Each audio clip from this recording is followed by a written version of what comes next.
right here question number 3। और question number 3 बेटा आपके पास दिया हुआ है कि ये एक स्ट्रक्चर चार्ट का सवाल है। और स्ट्रक्चर चार्ट के क्वेश्चन बहुत आसान होता है,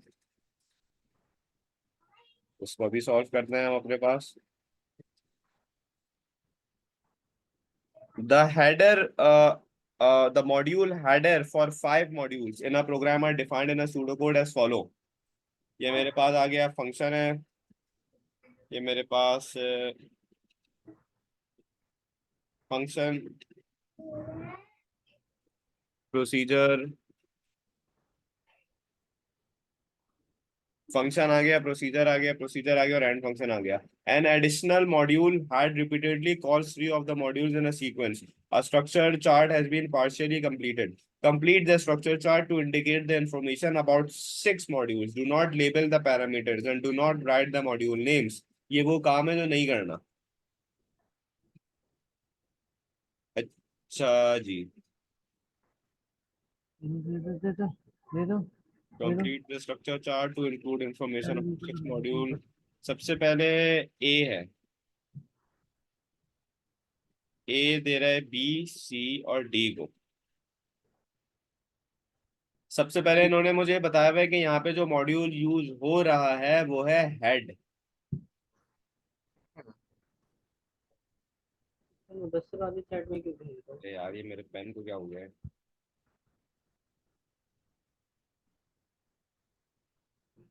ये क्या लगा है, इसको नाखून से खुरचो, छोड़ दो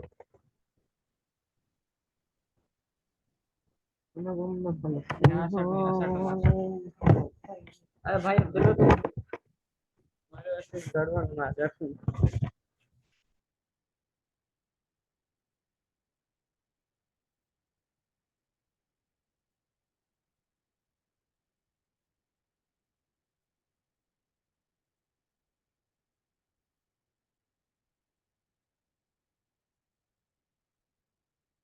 just give me a minute, मैं इसको जरा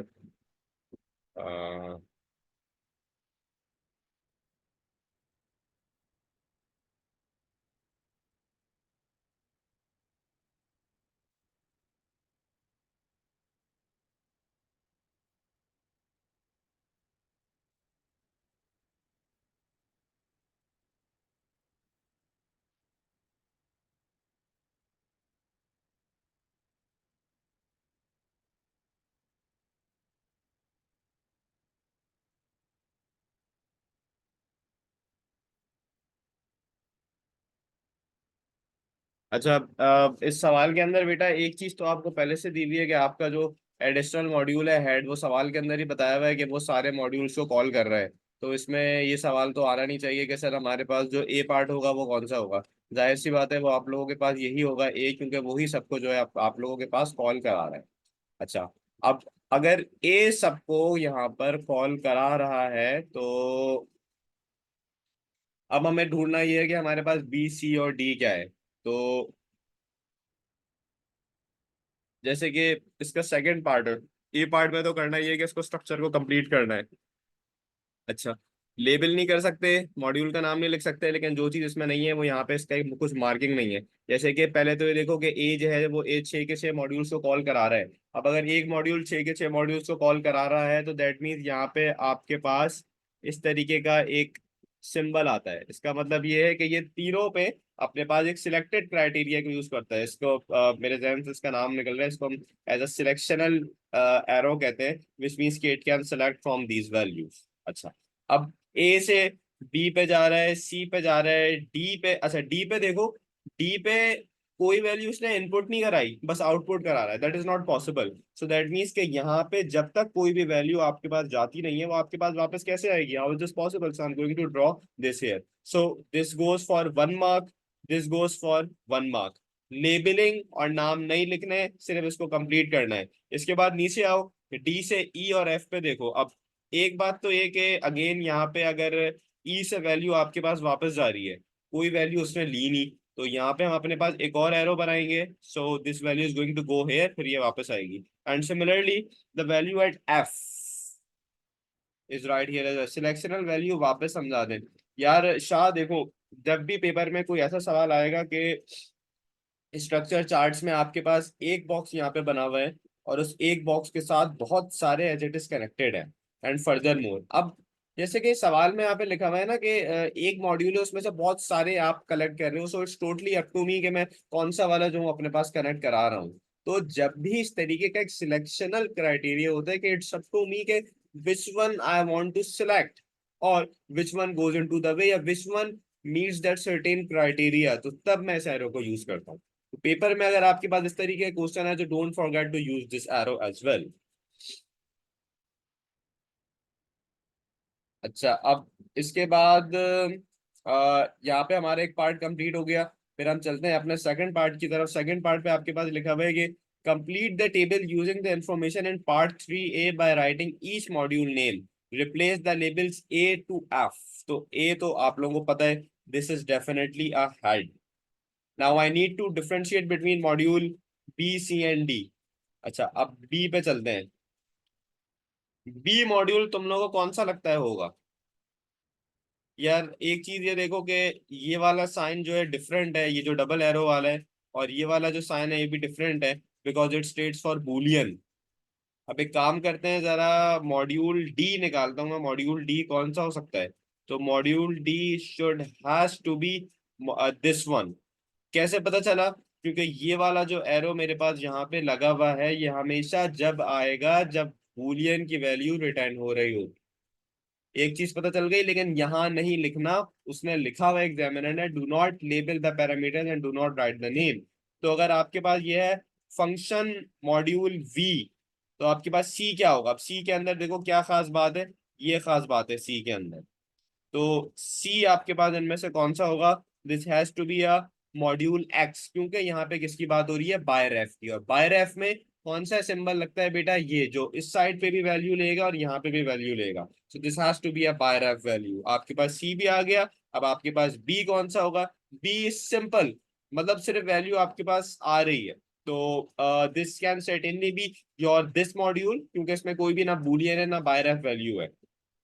तीन चीजें क्लियर हो गई। उसके बाद ई और एफ बचा है। अब आपके पास ये मॉड्यूल जेड या मॉड्यूल वाई में से होगा, लेकिन अगर तुम मॉड्यूल एफ पे आओ तो उसमें दो दो वैल्यूज आ रही हैं।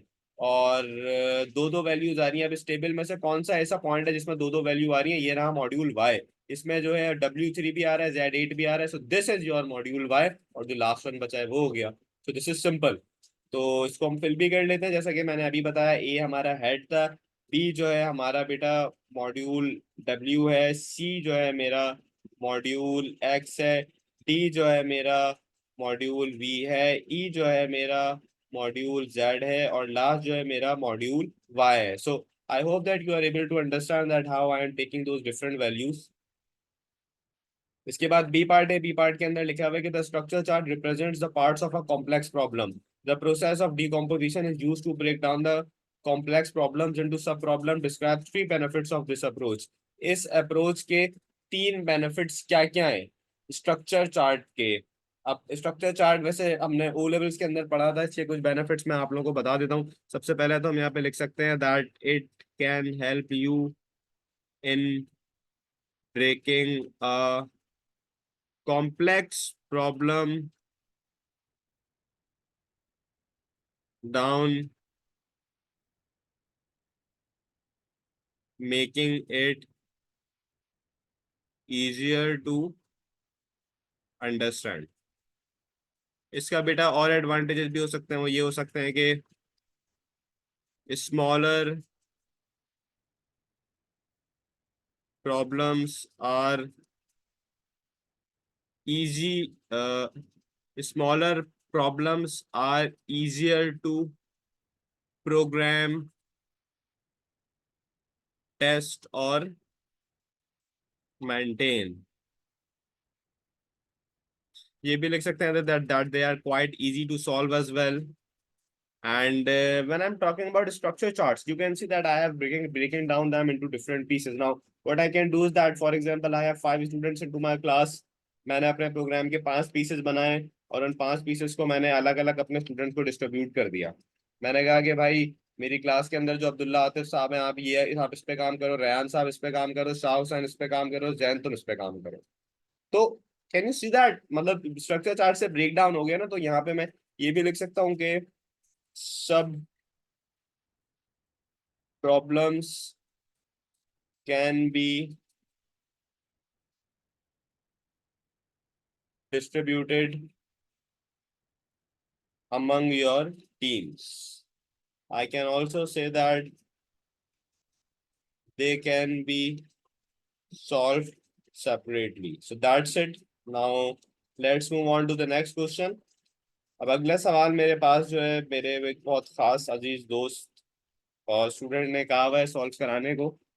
तो उसको हम सॉल्व करते हैं। अब बेटा इस सवाल में आपके पास कहा हुआ है कि एक प्रोसीजर है आपके पास, और उस प्रोसीजर का काम है कि यू हैव लास्ट लाइन, और लास्ट लाइन करेगा क्या, ये हमारे पास नाम लेगा। A procedure last line will take the name of a text file as parameters, output the last three lines from that file, ठीक है, in the same order as they appear in a file. Okay, you should be using local variables line x, line y and line g to store these three lines. You may assume that file already exists और उसके अंदर पहले से तीन line है। Okay,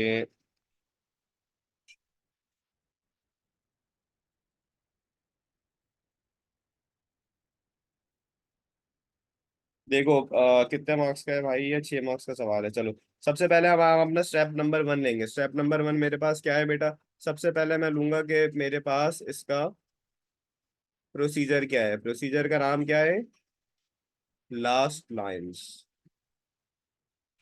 procedure का नाम है मेरे पास लास्ट लाइंस, और इसमें एक फाइल है, इस फाइल को नाम दे देते हैं हम दिस फाइल, और फाइल के अंदर जो डाटा है उसकी डाटा टाइप क्या है, स्ट्रिंग।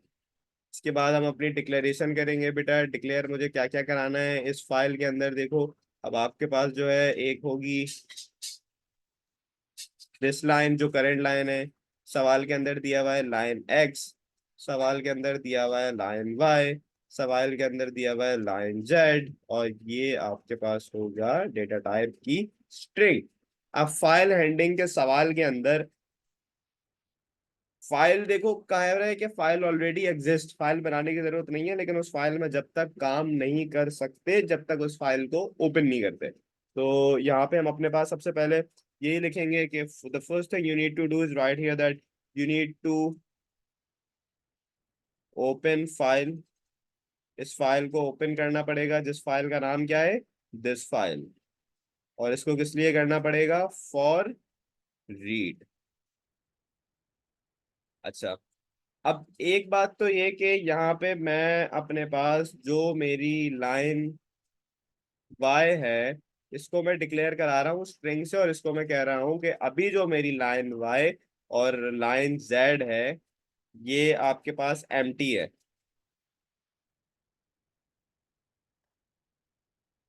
ये आपके पास एम्प्टी है। अच्छा, ये कब तक एम्प्टी है,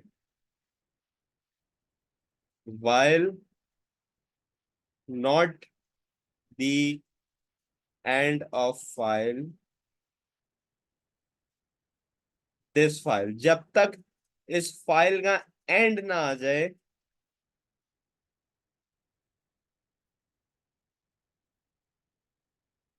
रीड फाइल करो, जिस फाइल का नाम है दिस फाइल, और जो आपकी करंट लाइन है। दैट मीन्स दैट इस फाइल को आप यहाँ पे कमेंट भी दे सकते हो कि यहाँ पे इसको जो है भाई मैं रीडिंग करा रहा हूँ, I am reading a line. इसके बाद I am going to declare it, जो मेरे पास मेरी लाइन एक्स है।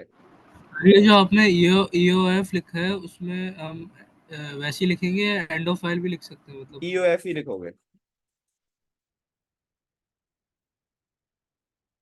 लाइन एक्स जो है मेरी लाइन वाई हो गई, लाइन वाई जो है मेरी लाइन जेड हो गई, और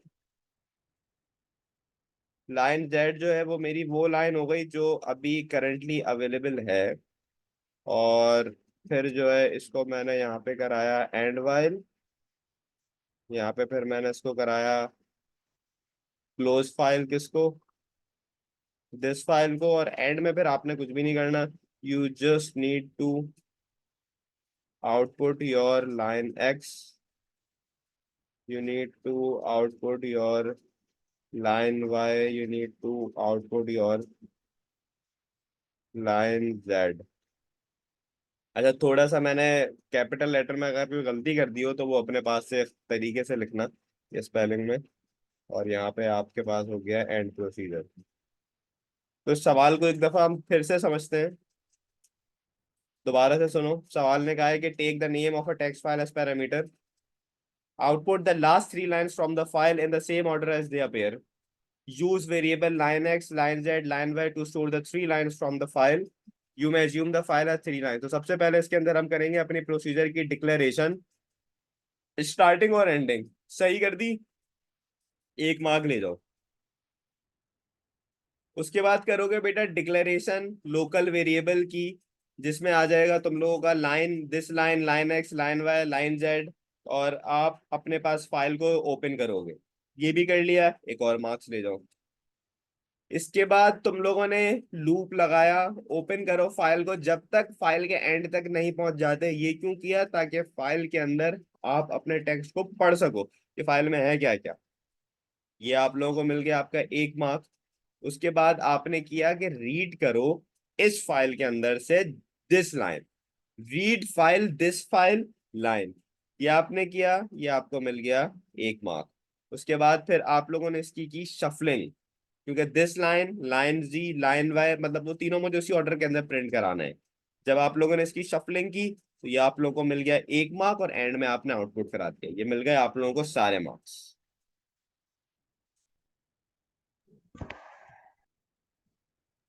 ये अजीब सा सवाल था अभी भी। इस मतलब ये सवाल का एक आखिरी की और 3 लाइनें आंसर कैसे प्रिंट, जी, ये समझ में नहीं आया कि ये आखिरी की 3 लाइनें कैसे प्रिंट करा रहा है। बेटा उनको शफल करके इसने कहा है कि line X, line Y, line Z को अपने अपने अपने पास प्रिंट कराना है, लेकिन वो प्रिंट जब होगी जब आपके पास जो आपकी करंट लाइन है उससे प्रोग्रेस कर रहे हो आप। जैसे कि यहाँ पे मैं लिख रहा हूँ, Abdullah Atif is a good student, Abdullah Atif is a good student, line X, line Y, line G, as it is तो प्रिंट नहीं कर सकते ना। सबसे पहले इस लाइन को उसने बोला है दिस लाइन, तो इस तरीके से इसको प्रिंट करता है, line X, line Y, line Z, उनको शफल करके। लेकिन इसका एक और मेथड भी है, अगर आप लोगों को ये समझ नहीं आ रहा या इसमें कोई प्रॉब्लम है तो पहले मुझे बताओगे ये कुछ डाइजेस्ट हुआ है?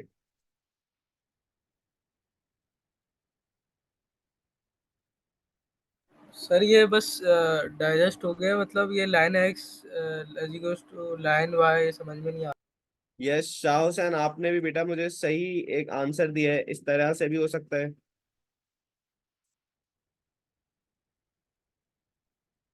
अच्छा यहाँ देखो, शाह हुसैन बेटा ऐसे भी हो सकता है, आपने मुझे सही आंसर दिया है। अब यहाँ पे इसका एक और ऑल्टरनेटिव सॉल्यूशन है, लेकिन ये लूप से कर रहे हैं। अब यहाँ पे इन्होंने सबसे पहले क्या करा है, सबसे पहले प्रोसीजर लगाया लास्ट लाइन का, ठीक है, डिक्लेयर करा दिया line X, line Y, line Z. अब इसने कराया दो काउंट को डिक्लेयर, दोनों को इंटीजर से काउंट कराया, 0 ओपन कराया फाइल को रीड करने के लिए, जब तक रीड करो जब तक फाइल के एंड तक नहीं पहुंच सको, फाइल को पढ़ना शुरू करो, दिस फाइल, दिस लाइन, अभी करंट लाइन कौन सी है, और काउंट को लगाओ, काउंट +1, क्लोज कर दिया। ये हो गया एक काम। इसके बाद कहता है कि फाइल को दोबारा से ओपन करो रीड के लिए, काउंट 2 को बोलो कि तुम चलो काउंट 1 से 3 तक और फिर वापस ऊपर, remember -3, bubble sort, linear search, read करो फाइल को, this file, this line, read a line, फिर नेक्स्ट काउंट के ऊपर आ जाओ।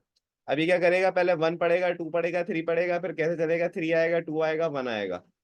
तो इसने इसको 3 दफा रीड कराया, और फिर एज इट इज इसी ऑर्डर के अंदर इसने इसको आउटपुट करके क्लोज कर दिया। 6 मार्क्स किसके हैं, प्रोसीजर के, आपने इसको डिक्लेयर कराया, डिक्लेरेशन कराई 3 लाइन की, लूप की, ईओएफ लगाया, रीड लाइन कराया, और read -3, count -3 from the file and output the last files.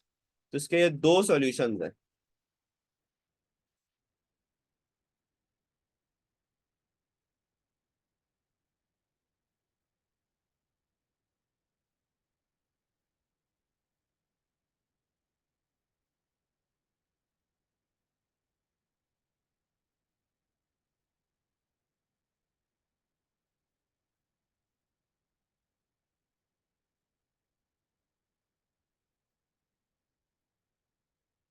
Sir ये जो मैंने info+1 किया है इसकी जगह -1। बेटा info+1 को तुमने,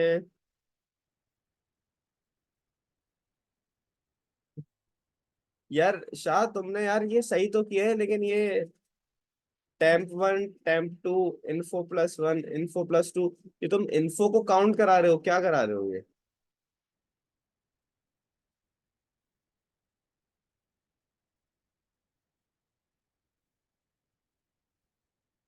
सर इस सुडोकोड का वो करके दिखा देंगे, ड्राई रन, कैसे ये 3 लाइन आउटपुट कर रहे हैं।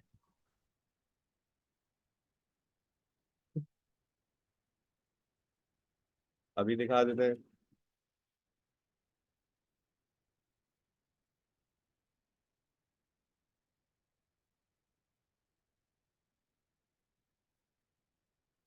भाई आपके पास प्रोसीजर ये रहा, और इस प्रोसीजर के अंदर ये स्टार्ट हुआ line X line Y line C, ये फाइल को इसने ओपन किया, पढ़ना शुरू किया। लाइन वाई लाइन जेड अभी एम्प्टी है, एम्प्टी है। कह रहा है फाइल को पूरा पढ़ो, जब तक फाइल के एंड तक नहीं पहुंच जाते, ठीक है। फिर कह रहा है रीड करो उस फाइल के अंदर से दिस लाइन क्या है, जो अभी तुम्हारी फाइल के अंदर करंट लाइन चल रही है। फॉर एग्जांपल ये सारी लाइंस है, इसमें से जो करंट फाइल चल रही है उसको पढ़ेगा। उसके बाद जो तुम्हारी लाइन वाई है, लाइन वाई आपके पास लाइन जी, ये रही लाइन वाई। जो भी वैल्यू आपके पास आपकी लाइन वाई के अंदर है उसको वो किस में रख देगा, लाइन एक्स में। दिस फाइल से स्टार्ट करेगा, सो सपोजिंगली दिस लाइन के बाद जो नेक्स्ट लाइन है आपके पास वो है आपके पास लाइन वाई, लेकिन वो उसको डाल रहा है लाइन एक्स के अंदर। फिर जो आपकी लाइन जेड है वो उसको डाल रहा है लाइन वाई के अंदर। और फिर जो आपकी दिस लाइन है वो आपको डाल रहा है लाइन जेड के अंदर। तुम लोग को वो याद है बबल शॉट्स, उसमें जो हम एक दूसरे की रिप्लेसिंग करते थे, तो यहाँ पे सेम चीज यूज हो रही है। सर ये क्यू की तरह काम तो नहीं कर रहा कि ये वैल्यूज को बाहर निकालता जा रहा है कि जब तक आखिरी 3 लाइनें आएंगी तो फिर उनको प्रिंट करेगा। आखिरी 3 लाइंस आएंगी उनको प्रिंट करेगा, लेकिन वो सीक्वेंस में होनी चाहिए। अब सवाल के अंदर दिस लाइन भी दिया हुआ है, और दिस लाइन के साथ साथ हमारे पास जो है ये लाइन एक्स भी है, लाइन वाई भी है, तो लाइन उससे जेड वो भी है। तो मैंने इसके अंदर शफलिंग की है, मैं दिस लाइन को लेकर आया हूँ। सर दिस फाइल की जगह कोई और फाइल नेम यूज करे तो मसला नहीं है भाई। दिस फाइल की जगह दुनिया का जो भी नाम यूज करना है यूज करो, बस ये लाइन यूज करना, line X line Y line Z.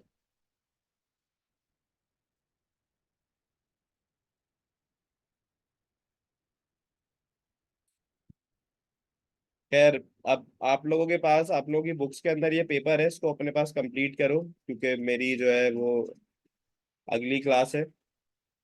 इसके बाद फिर हमें काम ये करेंगे कि अपनी नेक्स्ट सेशन के अंदर इसको क्वेश्चन नंबर 4 से स्टार्ट करेंगे।